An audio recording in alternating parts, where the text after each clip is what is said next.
So I apologize that it cut off before I finished superlatives.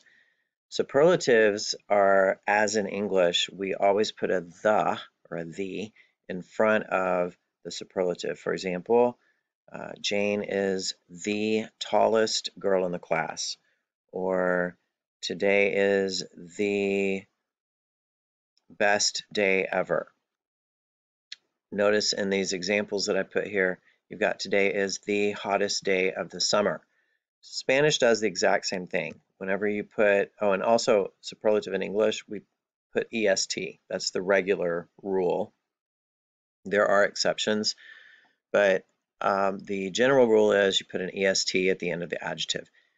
Spanish has its rule as well for superlatives. You put the formula is you put the article in front, just like in English, the. So of course, Spanish has 4 forms of that: singular, plural, masculine, feminine. And then the phrase. And the phrase almost always will have más. For example, hoy es el día más caluroso del verano. Today is the day, because you know in Spanish you put your adjective after the noun. Today is the day, el día, most hot, más caluroso of the summer. Spring is the season most rainy in my region, más lluvioso, etc. There's a great little video lesson. There's an activity so that you can practice it. And if you do that, then I guarantee you are going to do very well on this piece.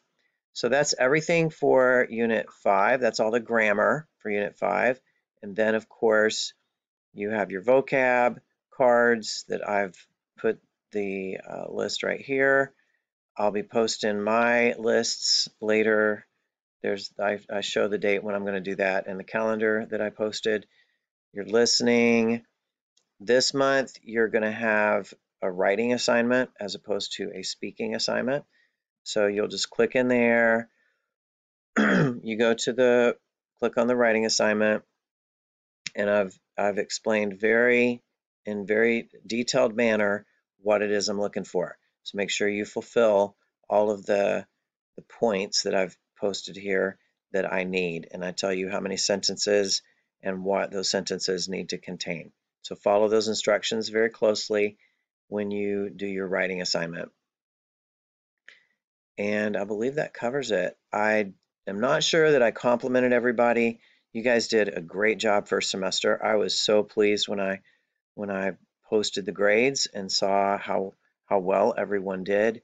So keep up the good work. Don't get slack on during second semester. Make sure you keep up.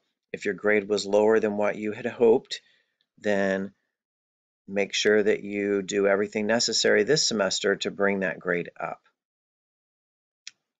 I can't think of anything else, but I'm happy to answer questions. As always, please, you can text me at that number I provided. You can email me. I prefer email, much easier to manage. That's always what I answer first is email. And then, of course, it's learning. You can message me there, or I'm happy to make phone calls. If you let me know a time and a phone number when I can reach you, when we can discuss whatever questions you have, I'm more than happy to do that. So I hope everyone has a wonderful beginning to the new 2020 year and a great beginning for this second semester of Spanish 3. And we will be talking. Adios.